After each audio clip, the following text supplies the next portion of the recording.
This is Join Us in France, episode 488, 488. Bonjour, I'm Annie Sargent, and Join Us in France is the podcast where we take a conversational journey through the beauty, culture, and flavors of France. Today, I bring you a conversation with Elyse Riven of Toulouse Guided Walks about the Ariège department. The Ariège is a lesser-known treasure trove of natural beauty, wonderful sights to visit, and very good culinary offerings as well. It's all the way south in France, and it goes all the way to the Spanish border. I think it's a haven for adventurers, families, and anyone looking to escape the hustle and bustle of the more crowded tourist spots. Much of Ariège is not that touristy, but we've talked about it in several episodes. I list them in the show notes. And why do we keep talking about this place? Well, because Elyse and I live nearby. We've gone many times, and we wanted to do an episode where we do an overview of the entire department for people who are considering a visit. This podcast is supported by donors and listeners who buy my tours and services, including my itinerary consult service, my GPS self-guided tours of Paris on the Voice Map app, including my brand new food tour of Paris, which I'm very excited about, or take a day trip with me around the Southwest in my electric car. You can browse all of that at my boutique, joinusinfrance.com/boutique. Patreon supporters starting at $2 a month get new episodes as soon as they are ready and ads free. For the magazine part of the podcast, after the interview today, I'll discuss the Night at the Museum, or Nuit au Musée. It's coming up in Paris in May.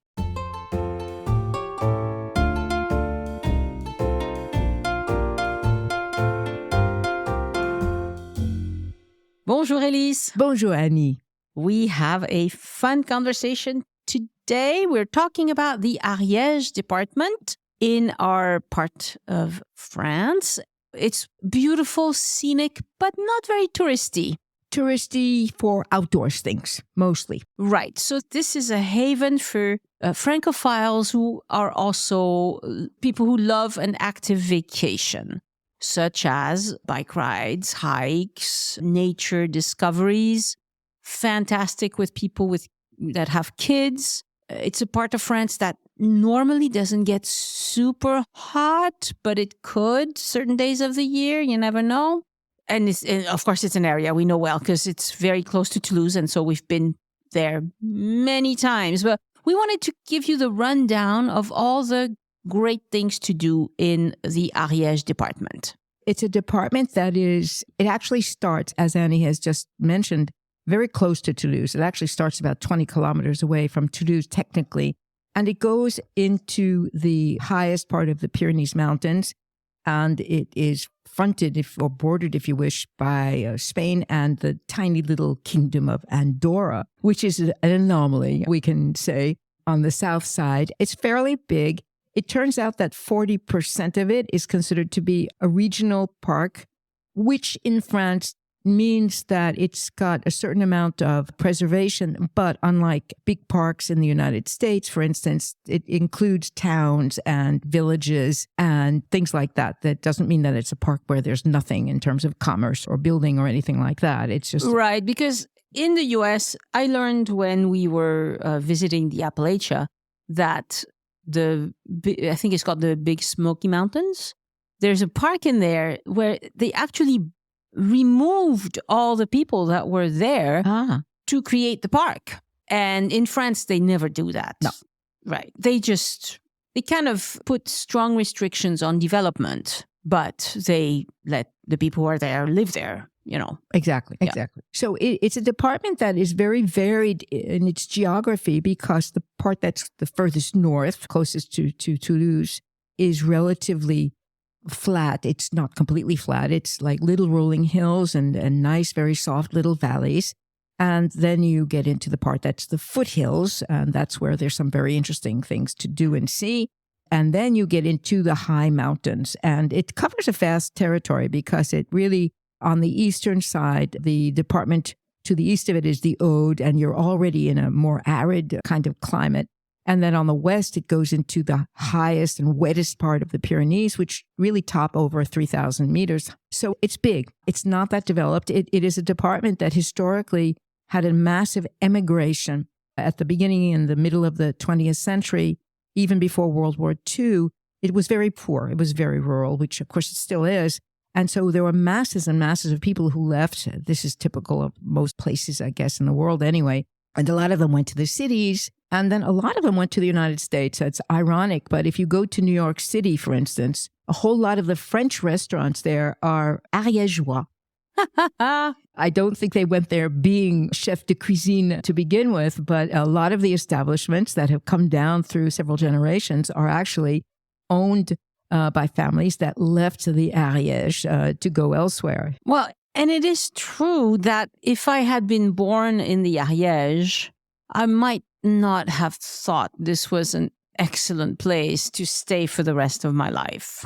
Yeah, I mean, it's underdeveloped. It is very rural. There's some fantastic attractions, but no big industry, no, One of the few industries that did develop and actually existed, I think, for a couple of hundred years was the textile industry. But unfortunately, after World War II, a lot of the bigger companies took over a lot of the manufacturing. And so there's a town, we'll mention it when we talk about some of the museums and things, but there is a small town called La Vallonnais, which is where the center of all this textile manufacturing was. And now there's one company left and there's a museum.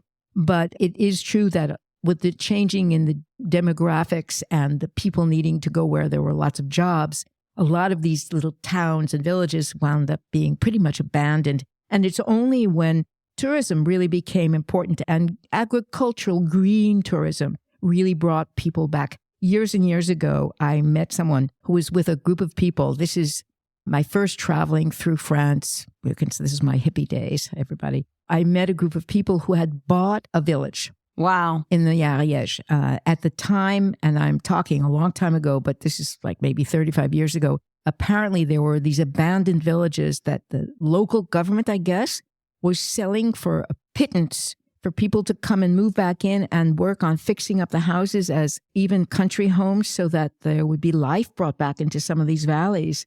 I don't think you can do it anymore. Well, perhaps someone who wants to start a commune or some sort of crazy cult, you could do it in the Ariège. Oh, you can. You can. They're actually, she's laughing, but unfortunately, the bad side of all this is not about tourism, so don't be worried because it's gone and over with.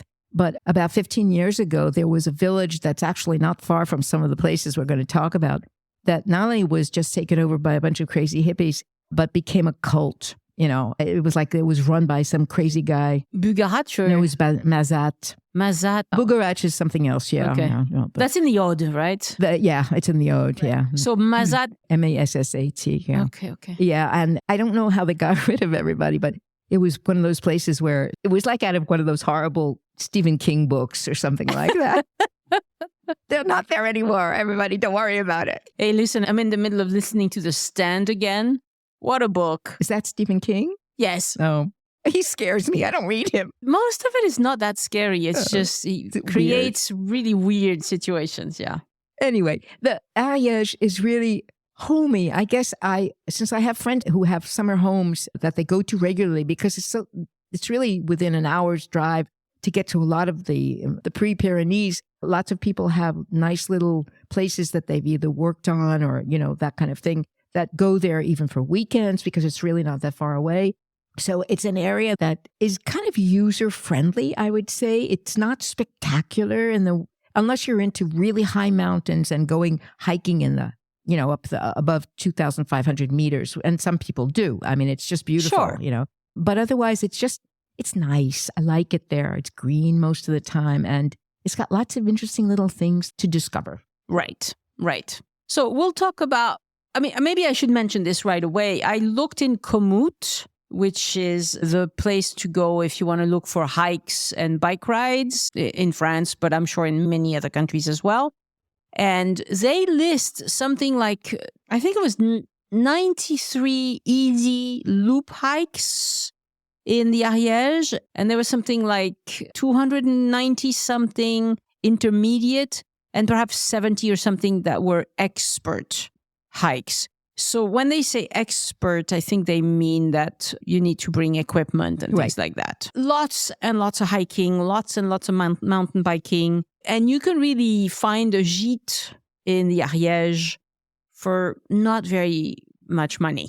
Okay? It's an ideal place for people to go who enjoy just hikes and bike rides and having a good meal at the end of a long hike. And nature walks. We'll talk a little bit about some of the places. It is a great, great, great area to go if you are doing a vacation with children and you want to have outdoor things to do. Take them to places where they have what the French like to call animation for children, for, showing how things are done, getting them to participate. It's that kind of a place. And the other thing is French trails are well marked. Right. It's really comforting to know that even the easy ones generally are very, very well indicated. So you can start out on a trail. They will show you usually a sign which shows you the route that you're going to take, how long it might take, the distance and everything. And it's something that I think is very good in France, trails and the way they're taken care of. Right. And in the weeks when French kids are on vacation, then they do animation, like you were mentioning. So they're going to have stuff like we have someone to show them how to do, pottery like they used to, or do jewelry like they used to, or things like that. It's not really hands-on but you watch someone doing it. And I think it's very fun for kids. You can find stuff like that year-round, but it has to be during school vacations. In the summer, they have. In the summer, yes, but that's school vacation, right? Right, that's true. That's true. You're right. But let's start with the stuff that probably most people are used to visiting, which of course would be castles and villages. France certainly has thousands everywhere. And even though this is there are not that many in the Ariège that are so super spectacular, there are a few that are really great. Right. It's not the Loire Valley. It's not the Loire Valley. And it's not the Lot either in that sense, but it's got its own claims to fame, we can say. Sure. As far as towns go, Ariège, the biggest city, is 20,000 people. Okay, so put things in perspective. That is the city of Pyrenees, which quite honestly is not particularly interesting from a touristic point of view.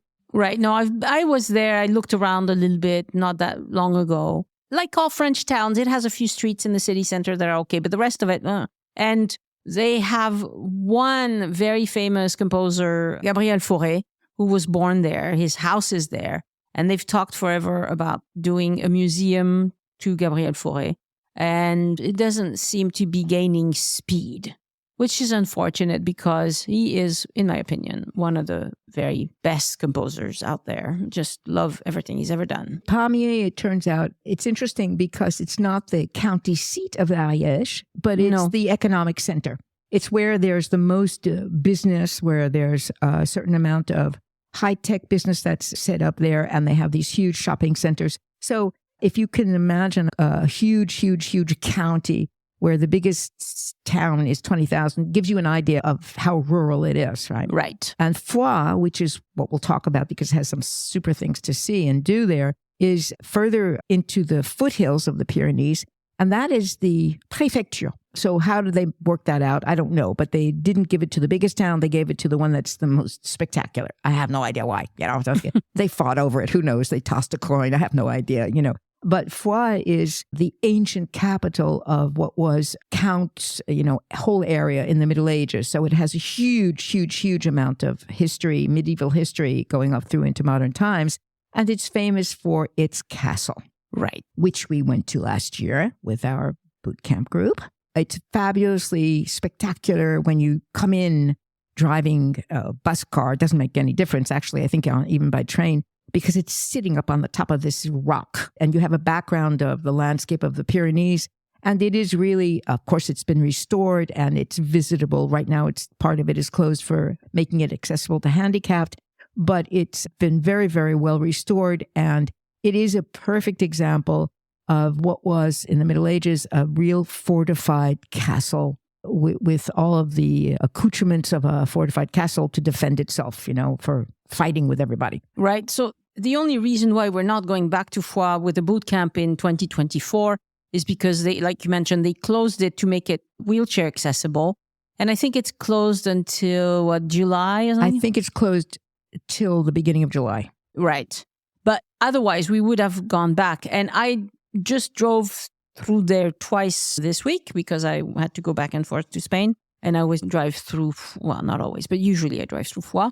And you can see the castle, but, blink and you'll miss it. Like from the road, you need to be looking out for it. It's like from the freeway, the Cité de Carcassonne. You can see it briefly, but otherwise it's hidden by trees. But at any rate, it's a lovely, lovely place. And it's also a fact that side of the mountain, when you get to Foix, is right when it's going to start going up and up and up and up across the Pyrenees. And then you're going to hit the two tunnels that take you through to Spain, which are the Tunnel du Puy-Morins and the Tunnel del Cadí on the Spanish side. Anyway, it's a beautiful mountainous place. And if you want to enjoy the mountains rather than try and go, fast, then don't use the tunnels. And that is the area where you start to really see the different levels of mountains. And that's where a lot of the interesting things are, the valleys that go crisscrossing across east-west in that part. The other castle, of course, which is, it's a castle, but let's face it, it's really just a pile of rubble. But it's so famous that it's worth climbing up to the top. And that, of course, is Montségur. Right. Montségur is a great hike. I wouldn't say it's an advanced hike, but you need to have good knees. It's up and up and up and up for a good 20, 30 minutes. So don't do that if you have terrible knees. I did it several times when I was younger. Now I'm not sure if I would do that again. But it's the sort of place where you pay a few euros to enter the site towards the bottom, and then you hike up. And there are some tours that you can do there, but not year round. If you happen to be there when there's a tour on, it's worth doing. Yes, it's definitely worth doing. I know vaguely the guy who lives there, actually in the tiny village. There's a village of Montségur, which is just down below, which is actually charming. It's teeny weeny. It's very pretty. It has a tiny museum with the history of the whole siege of Montségur, because Montségur is famous because it was the last stand of the Qatar. And we've, of course, talked about the Qatar in several podcasts, but this is the place that was the final battleground where they stood off against the armies, and there's a whole dramatic history attached to it. So you need to know that when you go up to the top, you have to use your imagination to see what the castle might have looked like at the time. But it is a fabulous sight, and there are days when it's shrouded in clouds. You never know ahead of time, unfortunately. This is that part of the Pyrenees. But if it's a nice day, it's really worth it. If your kids are not too small, they might also be able to make it up to the top, but it's a good hike back and forth. So anyway, this guy, his name is Fabien, and he does tours. In English as well? I don't know. Yeah, I've heard him in French, but I don't know if he does English. And it's his thing. He's written a couple of books about Montségur. He just sort of adopted the mountain. But he's also a fairly good historian. Like, he doesn't bullshit people. There's a lot of tour guides that they spew mostly bullshit. There are a whole series of ruins of castles that are theoretically part of the history of the Qatar that crisscross east-west, basically from there going towards the Mediterranean. But this is the most famous and the most spectacular, really. Yeah. Now, there's another one on the other side of the valley. If you have a car, which you probably need to do this anyway, it's called Roquefixade. And the biggest difference between the Roquefixade and Montségur is that Roquefixade, you can actually drive all the way up to the top. Right. It's pretty easy. It's pretty easy. And it's on the southern side. So even on a kind of gray day, you usually have a little bit more sun and warmth when you go to the side Roquefixade. And you can see the top of the crenellation of Montségur from there. And it's a ruin, but there's a tiny little hamlet up on top with a place that has a refuge for hikers, and you can get a coffee there and everything, which of course at Montségur you cannot do. It's purely the ruins.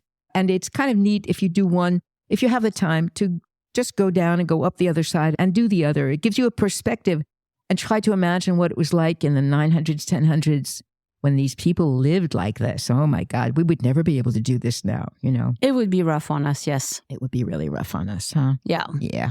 Where would we get our internet? I don't know. It just wouldn't work. I don't think it really wouldn't work. And then, of course, there are 2 or 3 villages and towns that are really pretty. We mentioned Foix, which is interesting because it has this very old very small city center, really tiny when you think about it. That's just down below the castle, little windy streets with some restaurants and shops and things like that. And the rest of the town is sort of built up around it in a more modern way. But one of the prettiest towns, and I say town because I'm not sure where something stops being a village and becomes a town. It's like, it doesn't matter, I guess, you know. And that is Mirepoix, which is further north in the flatter part of Ariège. Actually is not that far south from Carcassonne. If you're going towards Carcassonne, you can do a detour and sort of veer off to the south and then come back up towards Carcassonne. It's 2/3 of the way there between Carcassonne and Toulouse. Right. So Mirepoix, in my mind, is more like Aude than Ariège, but it is in the Ariège. But it's Ariège. Yes. Yeah. And it's famous for its beautiful, beautiful colored medieval houses that have been very well taken care of and very well preserved.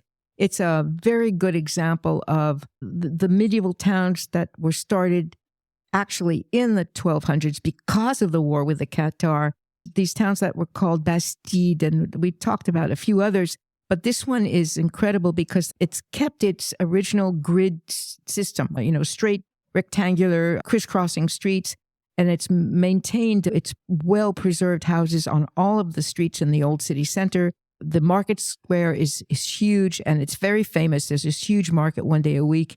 And then there's this cathedral. The cathedral, interestingly enough, is not one of the most famous ones, but it's got some very interesting painting on the inside. The last time I was there, they were trying to do a little bit of restoration on a piece of it because, you know, they get kind of moldy on the inside from humidity. And one of the problems with very old cathedrals is that if you don't have a lot of money to fix them up, they start kind of crumbling on you, you know?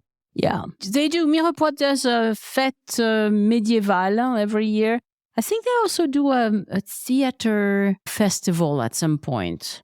Anyway, it's a lively town with some fun events if you happen to be there at the right time. They even have an apple festival.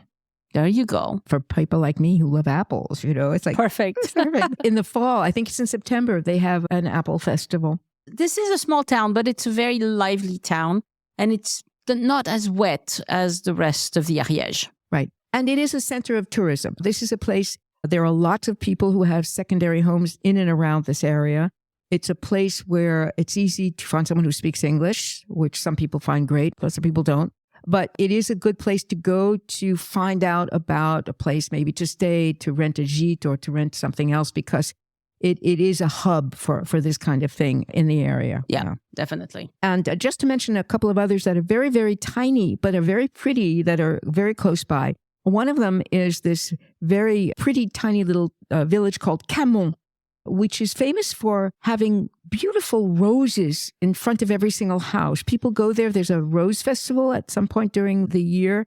And it also has the remains of, I don't remember now, to be honest, if it's the bishop who was living there. One of the bishops of the cathedral in Mirepoix had a second home there. It's only a few miles away.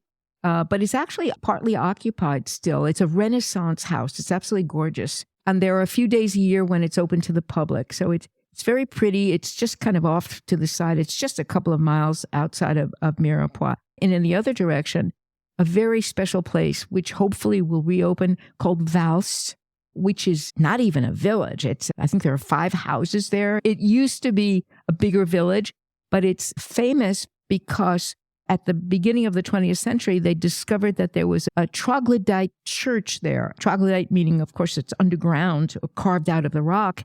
And in the process of trying to reinforce it, they discovered that there are frescoes in there that date from the 900s or 1000s. So very cool. It's very cool. These are little spots that you can visit when you're in that area going in and out of Mirepoix. Yeah, and this year we'll go with a boot camp to Mirepoix and perhaps Valse if you can ever catch the mayor who has the key to the church. The mayor, yeah, grab him by the arm. You know, it's like either that or I go and make my own key. You know, but at this point, I think what they're doing is they're reinforcing a little piece of rock. I think that's what the problem was. So okay, yeah. And then there's Saint-Elyse, which is on the other side of the huge department. It's a fairly big department. I don't know what to compare it with, but most of what we've been talking about so far has been more or less the southeast part of the department. Saint-Elyse is a very impressive little village that's perched up above the hills, but it's on the southwestern part of the department. Right. So if you drive to, what do you call it? Saint-Giron? Yeah. So Saint-Giron and Saint-Lizier is right after. And that would be on your way to Lourdes. Or Luchon. Or Luchon, yes. Yes. And Saint-Lizier is a little jewel. It's just incredible. It's this tiny, tiny little village perched up on top of this big hill. We're really in the foothills of the Pyrenees. Down below is a relatively important town called Saint-Giron, which is really a commercial center. And Saint-Lizier is famous for its cathedral with its paintings on the inside and for the bishop's palace. And then it has a few very, very well-preserved little medieval streets. All the houses have been fixed up. It's impeccable. It's clean. It's very beautiful. It's just the most amazing little spot. And it even has a couple of cafes, if I remember correctly, where you can actually sit and get a coffee or have lunch. And it's really amazing to find. Right. So I've been in that area a few times because my brother's country house is not far from there. Unfortunately, that stretch of road between Saint-Gaudens and Lourdes, for some reason, there's accidents there all the time, terrible accidents. So if you drive it, just be careful. I don't know what it is with locals overtaking in dangerous places or things like that, but I've seen some really startling accidents in that stretch of road. Okay, What a shame. The town down below, which is the main town, which is how you have access to Saint-Lizier, has a road that goes from there to Foix. It cuts across the bottom of the foothills of the Pyrenees. So rather than going south into the mountains for Lourdes and Luchon, you can actually go from one side to the other. But if you're in that area, it's worth going up and stopping and seeing it, And then just one other town that I just want to mention, but it's closer again to Montségur. It's actually somewhere on the road between Mirepoix and Montségur. And it's not because the town is pretty. This is the town that was once the center of all the textile industry. And it has, and there are very few, and Annie is going to mention a couple of them, but it's one of the few places that has an interesting little museum. And it's a museum of the history of textiles. And I've been there twice, partly because I'm interested in that. And it has this collection of looms from the Middle Ages up through the industrial times. And it has a couple of rooms that they've reenacted or set up, like what would peasants have their houses look like, where the people had the loom. And it shows how they collected the wool, as mostly, of course, wool from the sheep, and the whole history over several centuries of the development of the textile industry in this area. So it's kind of interesting. And I think, but I'm not certain, that in the summer, they have some days when they have little activities where especially kids can participate and stuff like that. You didn't name it. It's La Vlanée. La Vlanée. Oh, sorry, I didn't. Oh, you do this all the time, Elyse. You talk about a place without naming it. I'm like, give it the name. I'm looking at the name of it. I didn't name it. Right, you see it, but they don't. La Vlanée. La Vlanée. Yes, I'm sorry. La Vlanée, which is really on the road between Mirepoix and Montségur. Very small place, but with a cute little museum. So with a very cute little museum. Yeah. Okay, so that basically takes care of our castles and towns, in a sense. There are a couple of other places that we can talk about, but let's go to one of the things that's one of the most important attractions in the Ariège, and that is its caves. Definitely. The painted caves or non-painted caves. There's some both. Yep, painted or non-painted. So the Ariège, of course, because a section of the mountains is limestone, like in the area around the Lot and the Dordogne, has lots and lots and lots of caves, lots of spaces like that. And one of the most important of the decorated prehistoric caves is in the Ariège, and that is the cave of Niaux. Yeah, la grotte de Niaux. La grotte de Niaux. Niaux. And one of the reasons why this is so special is because there are very few of these caves left where it's the original work. It's not a reproduction. It hasn't been fixed up. And to add to that, this particular cave is only for the hardy because it's over 1 kilometer inside on uneven territory. There is no electricity. You walk through with a miner's lamp on your head. It's in your hand. Oh, I went with it on the head. You had it on your hand. Yeah, I had it on hand. my head. And you go, it's relatively uneven territory. I mean, you just have to watch your footing. But what you see along the way is lots of little marks and indications of human activity. And then you get to this very special place called the Rotunda, which is where you have the drawings that are so famous, and which, of course, there is a certain concern that eventually they will start to be covered with calcite, and then eventually they will stop bringing people inside. Right. So they limit the number of visitors already. This is one that you have to book in advance. You won't get in at the last minute. And they do 1 or 2 tours in English each day. It just depends on the time of year. And they have a whole website. The Ariège has a whole website where you can reserve all of these things on the same website, which is a clever way to do it. Because, not every one of these venues has what it takes to maintain a good website.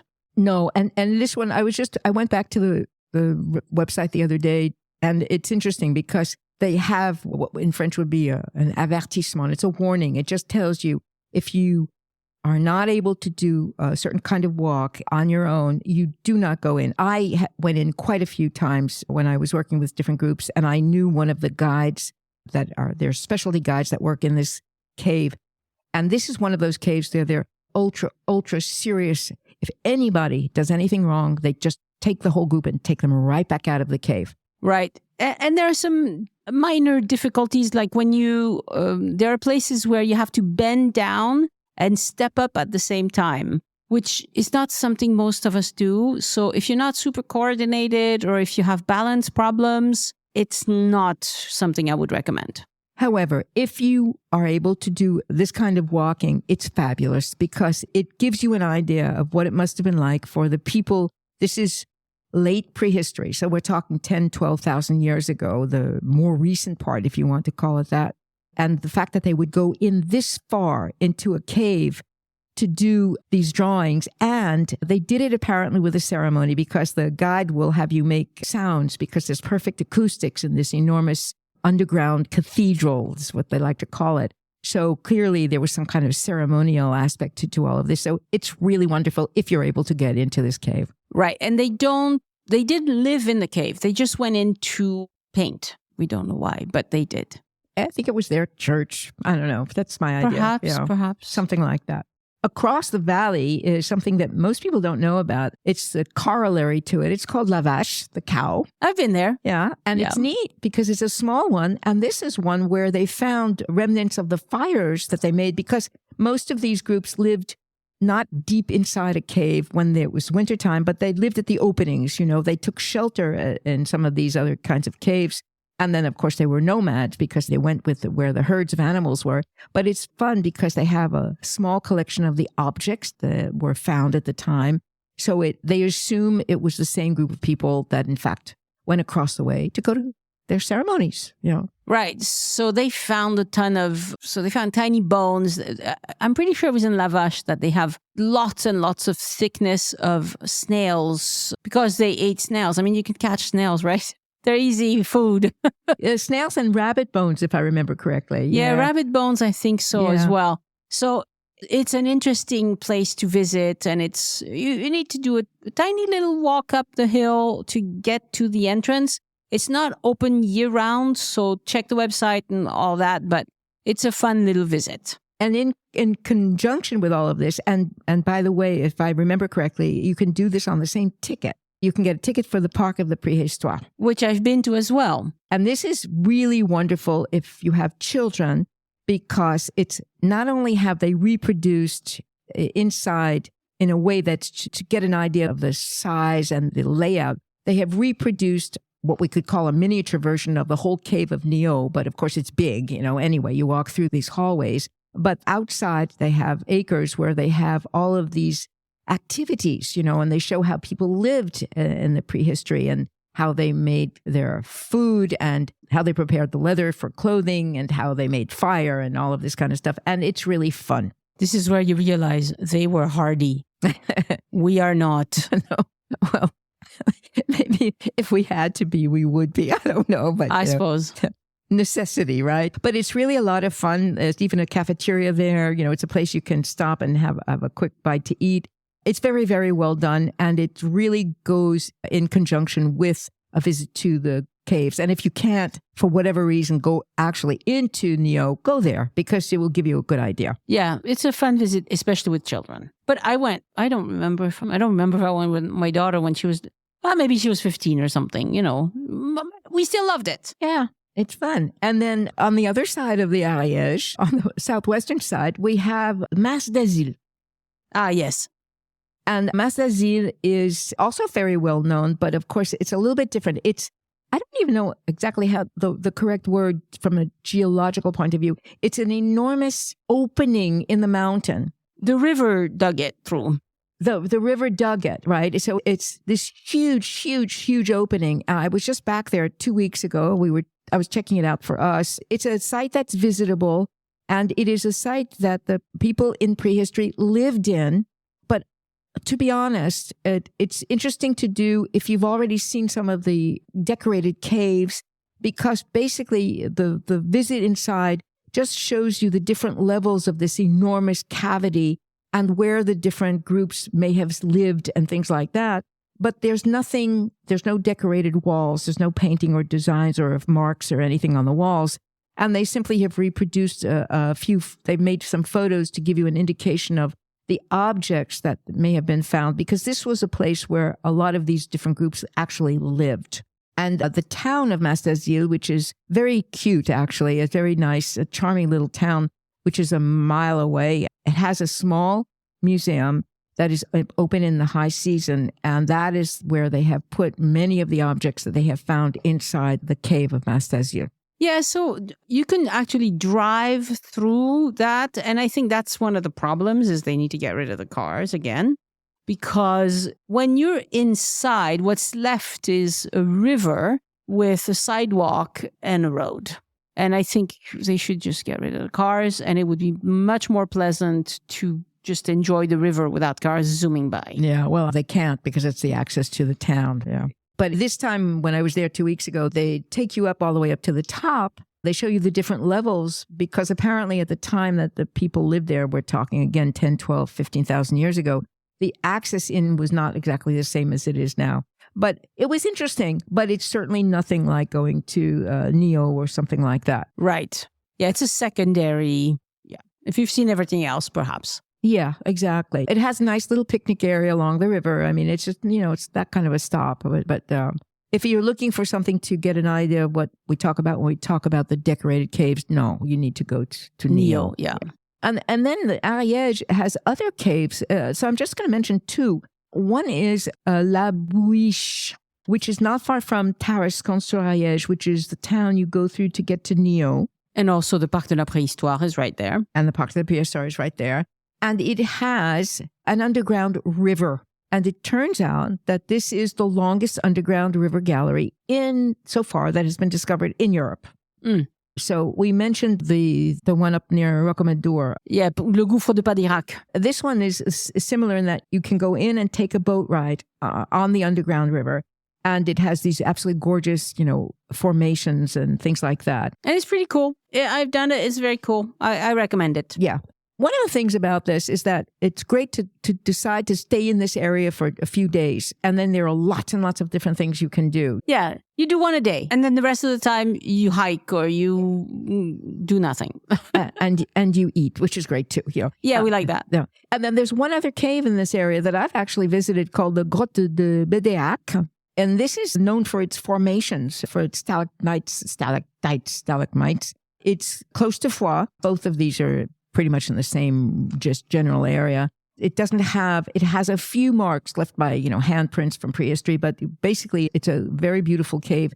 In the summer, they have concerts in there. It's kind of neat. It's not the kind of place you have to feel claustrophobic because it's a really big open space inside. But it's kind of neat to go to listen to some music that echoes off of the walls in the summertime.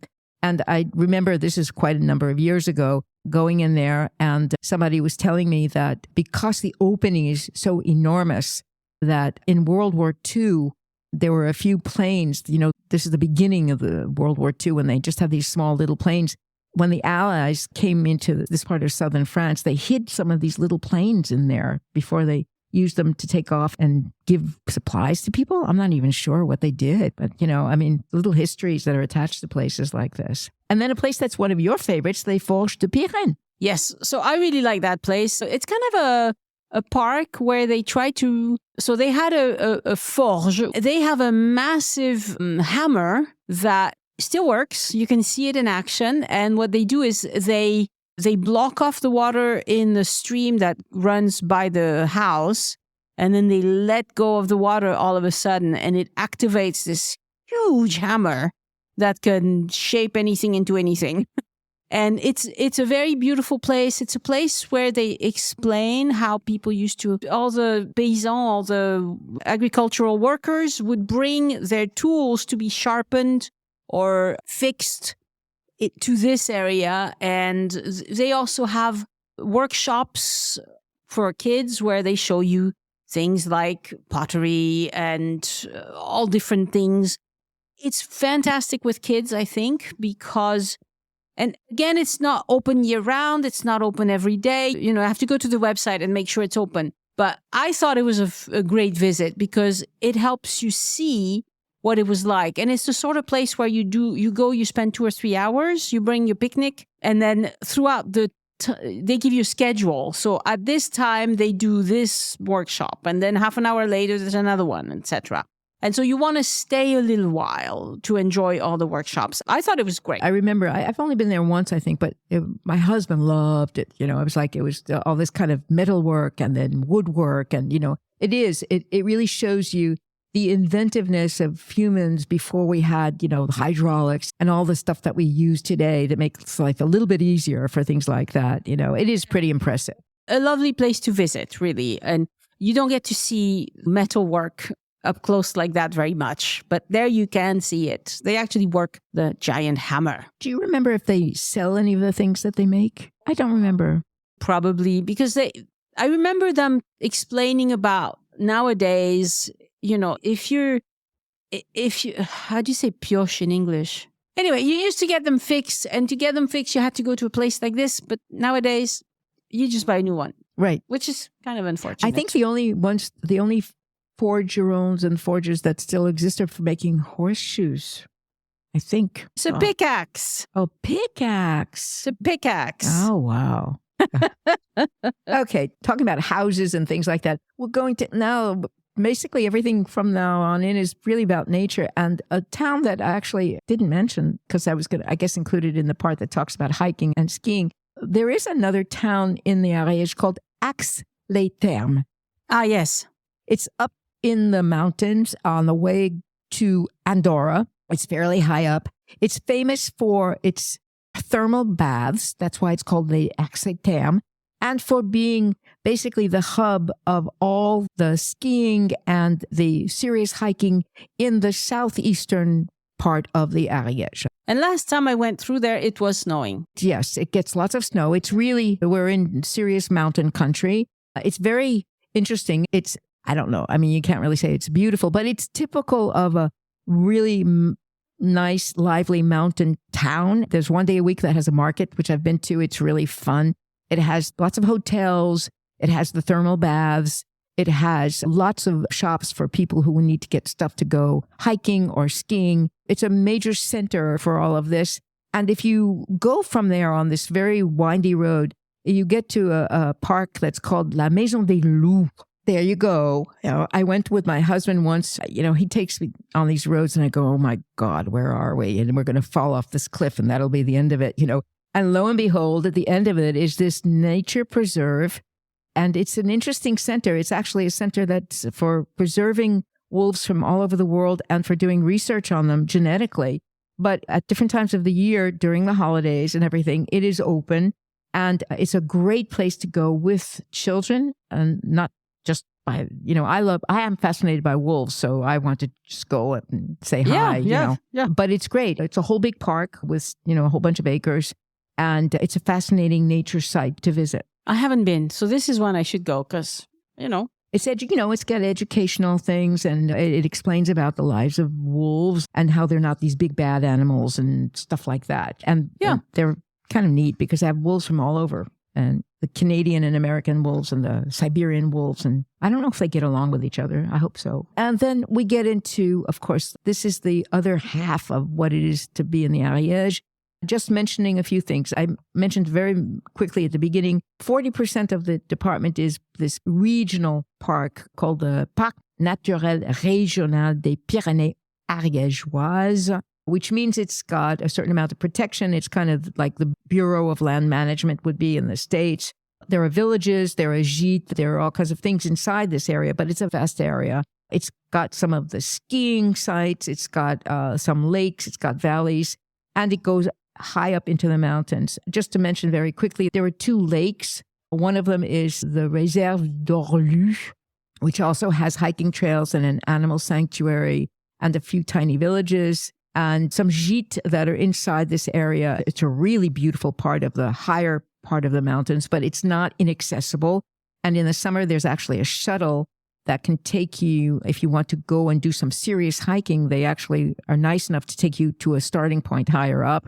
And then there's the area around the Lake of Bethmal, which is in the region called the Couserans on the southwestern side of Ariège. And the Bethmal is famous for its cheese. Oh, I expected you to say cheese right away. no, I didn't. You know, Bethmal is one of my favorite cheeses. It's a cow cheese from the Pyrenees that's a hard cheese, but not super, super, super, super hard like a Comté.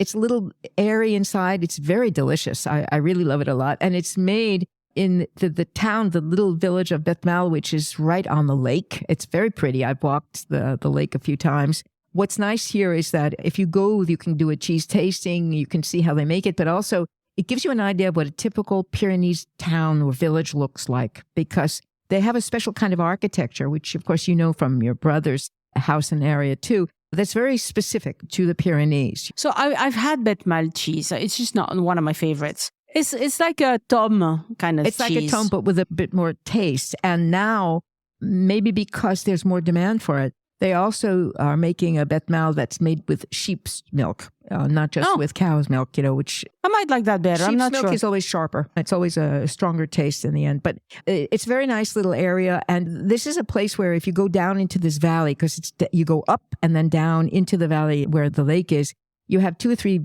very cute little villages, and then these little chapels that are very old. It's just very picturesque and a very sweet area to walk around in if you're not into going to the high up part at 3,000 meters up. Yeah, this is easier to do. This is for most people can do this. Yeah, this is really nice. And then you have skiing. Believe it or not, of course, this is not as famous as the Alps, but there's a lot of skiing in the Pyrenees, a lot. But the season is short. So it started snowing 10 days ago, and they're probably going to have snow for a month, and that's it. This year there was no snow earlier. I think that was the problem, right? Right. So the season is short. Yeah. This is not a place where you can, book a vacation a year early to go ski there. This is not the Rockies, okay? We have snow sometimes. And if there's snow, locals go skiing. Right. But you wouldn't come from across the world just to go skiing there, because you would never be sure if there's going to be snow or not. But I think it depends, because the part that's the Haute-Garonne and to the west, the stations are higher up and they are more permanent ski stations. Yeah. The Ariège, it's more, there's a lot of cross-country.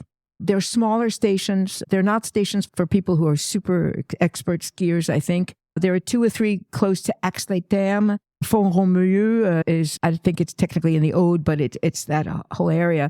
And and it depends on the year. Like this year, you're right, there was no snow until recently, but now there's oodles and oodles and oodles of snow. So there's high avalanche warnings at this point. Okay, so there's a meter of snow. But in the Rockies, you have 5-6 meters of snow. So it's not the same. Of the ski stations you mentioned, Ascourgoulier, Méjeanne, Donnezan, Les Monts d'Olme, et Guzet. I've skied at Les Monts d'Olme and Guzet. The other ones, I've never even heard of them. And Aix-Trois-Domaines? No, that's the biggest one. Well, that's the big one. That's the big one. That's near Aix. Sure. Yeah. And then there's the Plateau de Beille, which is very close to where my friends have a small country house, which is great for doing a little cross-country skiing. Right, that's cross-country skiing. It's really pretty. It's a nice plateau high up. You get to see some of the mountains.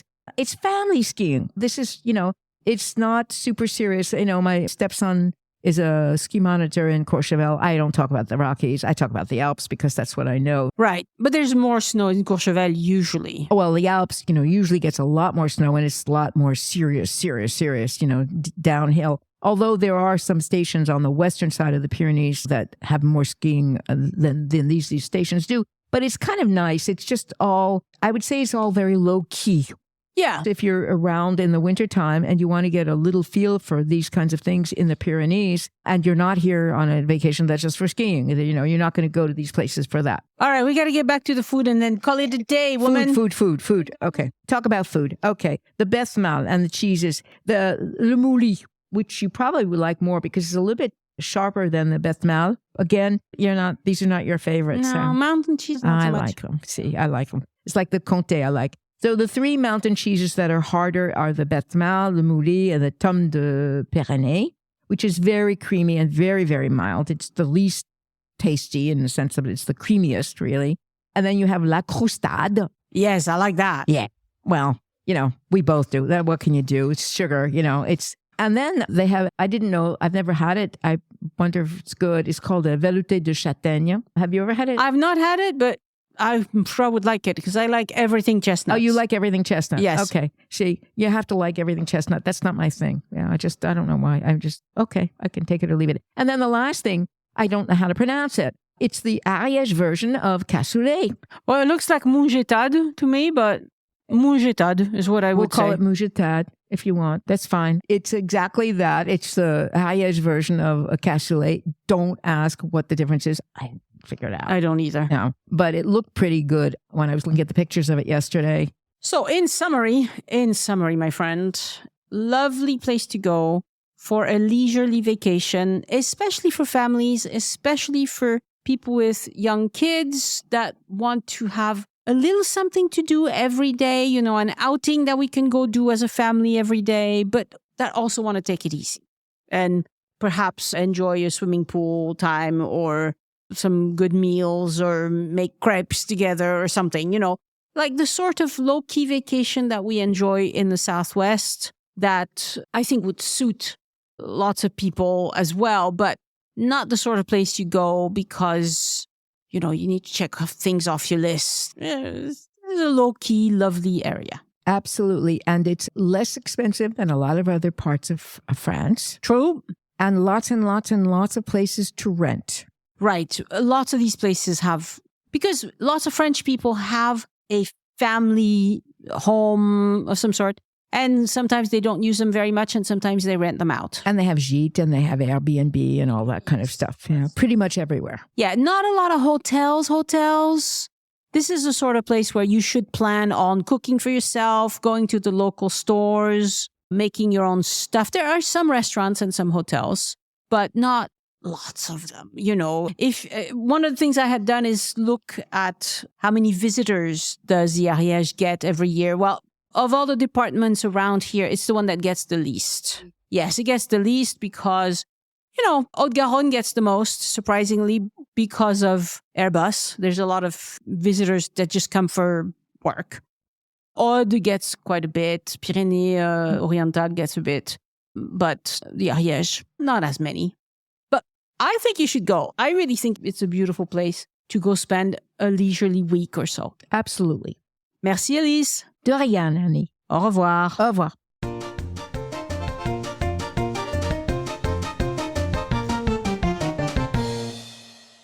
Again, patrons get the episode as soon as it's ready and ads are free because I want to thank them for giving back and supporting this show.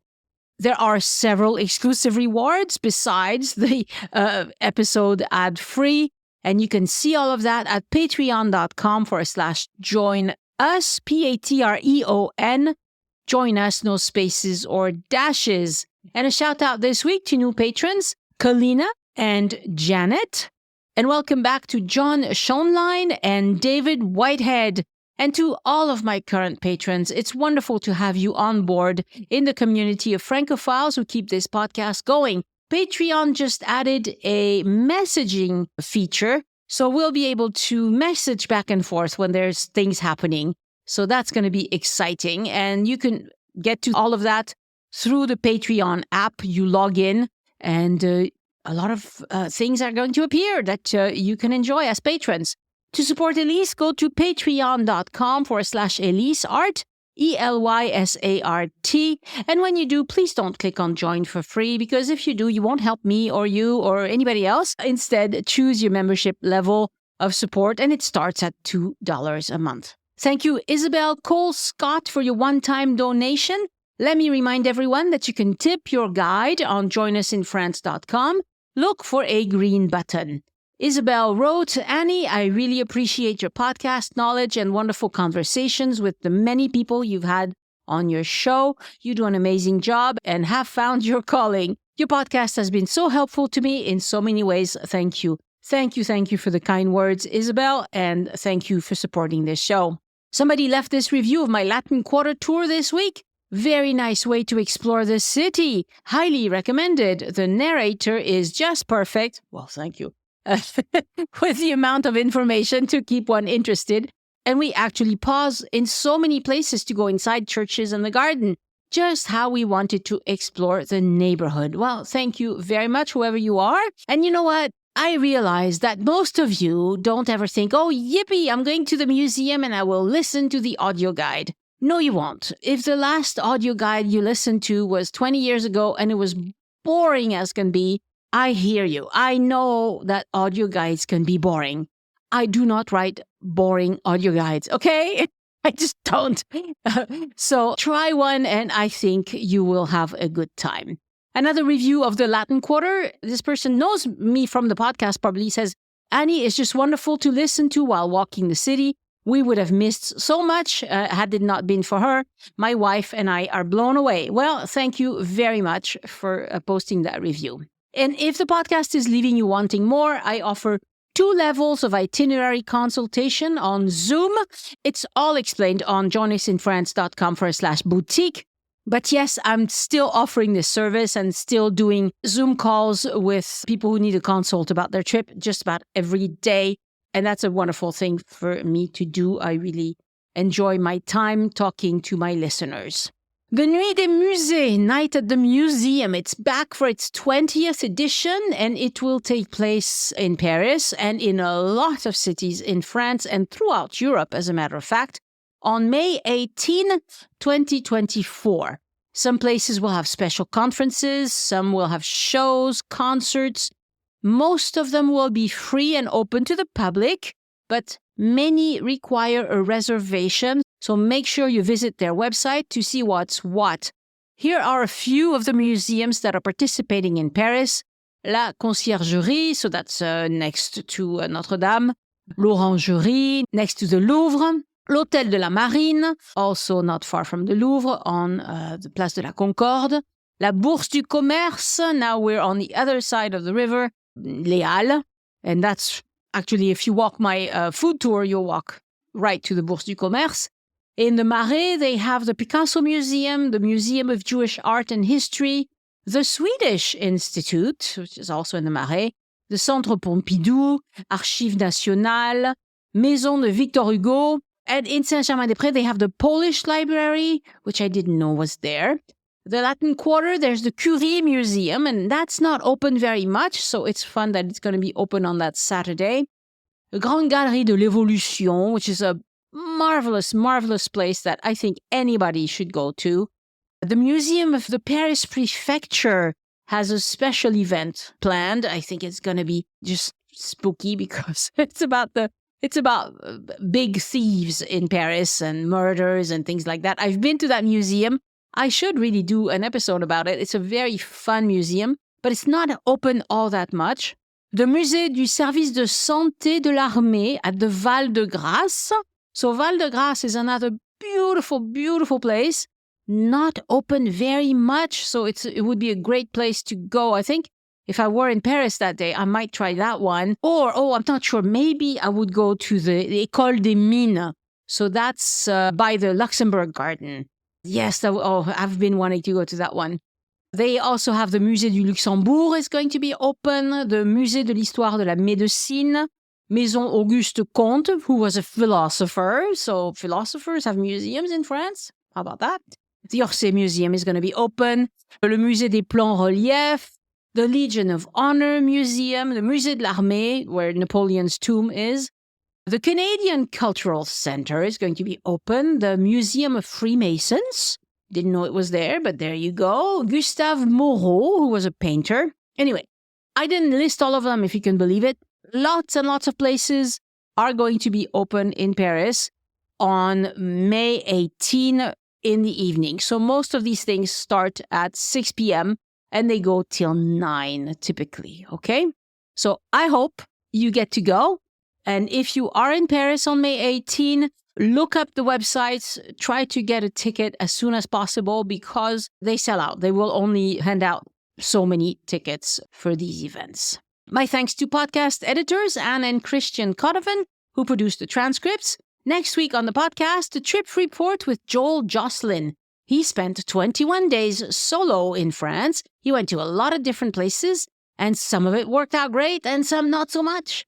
And it's important to keep it real. So we discussed his highs and his lows on this trip. And I think you will enjoy hearing all about that. Thank you so much for listening, and I hope you join me next time so we can look around France together. Au revoir.